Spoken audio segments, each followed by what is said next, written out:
పశ్చిమ గోదావరిలో రఘురామకృష్ణంరాజుకు రాజకీయ ప్రాధాన్యం కల్పించేందుకు టీడీపీ అధినేత చంద్రబాబు ఆయనకు తప్పని పరిస్థితుల్లో ఉండి నియోజకవర్గం కేటాయించడం అనివార్యంగా మారింది. 1-2 రోజుల్లో మంచి ముహూర్తం చూసుకుని అధికారిక ప్రకటన రావడం ఒక్కటే తరువాయి. ఉండి సీటు రఘురామకృష్ణంరాజుకు కేటాయించినట్లు నిర్ధారణకు వచ్చిన స్థానిక ఎమ్మెల్యే రామరాజు గత 4 రోజులుగా ఎమోషనల్ అవుతున్నారు. కార్యకర్తలతో సమావేశమై వారి ముందు భావోద్వేగానికి గురవుతున్నారు.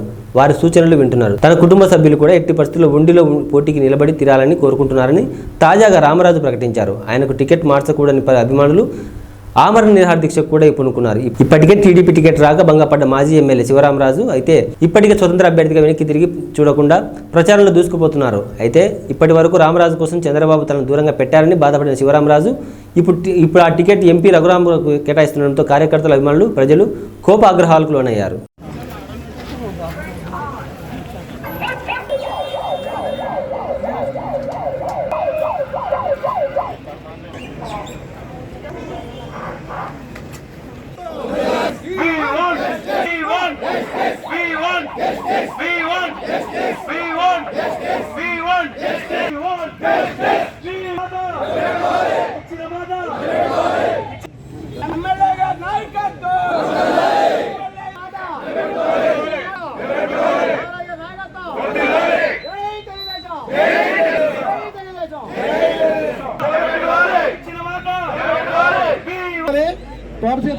లైన్ లో పెట్టండి.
శాసనసభ్యుల వారికి మొదటి లిస్టులో పేరు ప్రకటించడం జరిగింది.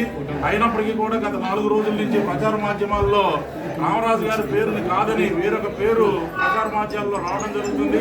దానికి మనస్తాపం చెంది మా 4 మండలాల యొక్క కార్యకర్తలు మనోవేదనతో మేడం గారికి తెలియజేసుకోవడం జరిగింది. ఇటువంటి పరిస్థితులు అయినా సరే ఉండి అసెంబ్లీ సీటు రామరాజు గారు మాత్రం ఇవ్వాలని చెప్పి మేము అందరి తరఫున కూడా మేడం గారికి నేను విన్నవించుకోవడం జరుగుతుంది. అదేవిధంగా రామరాజు గారు తప్ప ఏ ఒక్క వ్యక్తిని కూడా తెలుగుదేశం కార్యకర్త ఉండి నియోజకవర్గంలో ఊహించుకోవడం లేదని చెప్పి మేడం గారికి మేము సవినయంగా తెలియజేసుకుంటూ ఈ వినతి పత్రం సమర్పించుకోవడం జరుగుతుంది. ధన్యవాదాలండి. కానీ మంచి మనిషిగా పార్టీకి ఉపయోగపడ్డ వ్యక్తిని ఆయన ఎంజాయ్ చేయవద్దని మేడం గారికి చంద్రబాబు గారికి చేతులెత్తి నమస్కరించుకుంటున్నాం.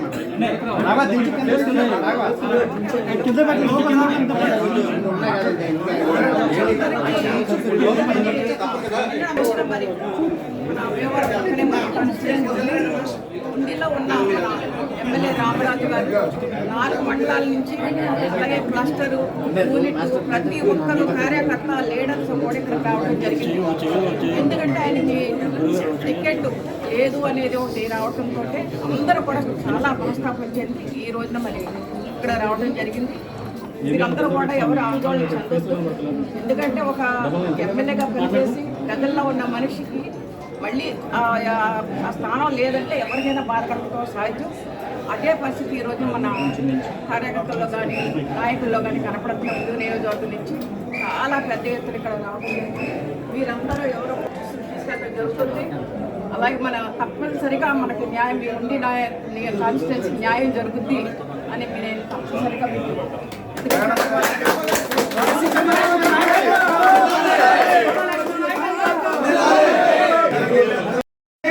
బాబుగా చేస్తారని మేము నమ్మట్లేదు. ప్రాణ సమానం అన్నారండి. ఈ ఒక్క సీట్ ఎందుకు తీయాలండి? 175 ఎక్కడో చోట తీసుకోవచ్చు కదండి.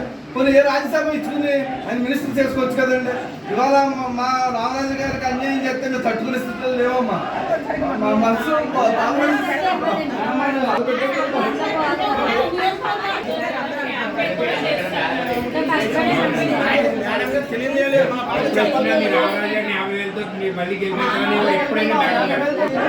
అనుకుని వాళ్ళు కూడా ఎలా చేస్తారు పథకాలు ఇవ్వాలని చేస్తారు.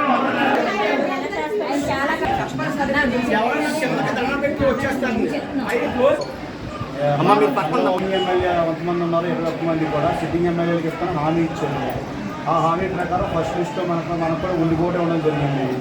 అలాగే రాజమండ్రిలోని గోరాటి పిచ్చయ్య గారిని అక్కడ ఎక్కడైతే జనసేన పార్టీ కంటిన్యూ చేసి పిచ్చయ్య గారికి సీట్ ఇవ్వడం జరిగింది. మా కోరిక ఏంటంటే ఉండి మొత్తం పల్లె గ్రామాలు మొత్తం ఉంటుంది. ఈ పల్లె గ్రామాలకి మనకి అందుబాటులో ఉండే వ్యక్తి మనకి ఎమ్మెల్యే అవసరం. గత 5 సంవత్సరాల నుంచి కూడా మన ఎమ్మెల్యే రామరాజు గారు ఆర్థికంగా కూడా సామాజికంగా కూడా ఎంతో నష్టపోయారు. కాబట్టి రేపు రాబోయే రోజుల్లో మనకి మంచి జరగాలంటే ఉండి మన కుప్పం తర్వాత రెండో మరి సీట్లు ఏదైనా ఉందంటే 175 గ్రామాల్లో మన ఉండి మాత్రమే. ఇప్పుడు 10 పర్యాయాలు జరిగితే 9 పర్యాయాలు మరి టీడీపీని అనడం జరిగింది. దాన్ని మనం పోగొట్టుకోకుండా రేపు పొద్దున్న మనకి అన్యాయం మన ఉండి నియోజకవర్గం అన్యాయం జరగకుండా పోకుండా ఉండాలంటే మరి రామరాజు గారి నాయకత్వం మనకు కావాలి. గ్రామీణ ప్రాంతాల్లో ఎన్నో సమస్యలు ఉంటాయి. పల్లి ప్రాంతాల్లో రాత్రులంగా పగలంగా ఎన్నో సమస్యలు ఉంటాయి. ఆ సమస్యను తీర్చాలంటే మనకు అందుబాటులో ఉండే ఎమ్మెల్యే రామరాజు గారు మనకు నాయకత్వం ఉండాలి. ఎందుకంటే రాత్రులంగా మనం ఫోన్గా చేయాలంటే డైరెక్ట్గా కార్యకర్త ఫోన్గా చేయాలంటే రామరాజు గారు చేసుకోగలరు తప్ప ఇంకో వ్యక్తి వరకు కూడా మనం ఫోన్గా చేయాలన్న రెస్పాన్స్ ఉండదు. వేరే వ్యక్తి కనుక మనం నష్టపోయే ప్రమాదం ఉంది. ఆ నష్టం జరగకుండా చూసుకోవాలంటే మళ్ళీ రామరాజు గారి నాయకత్వం మనం కొనసాగించాలి.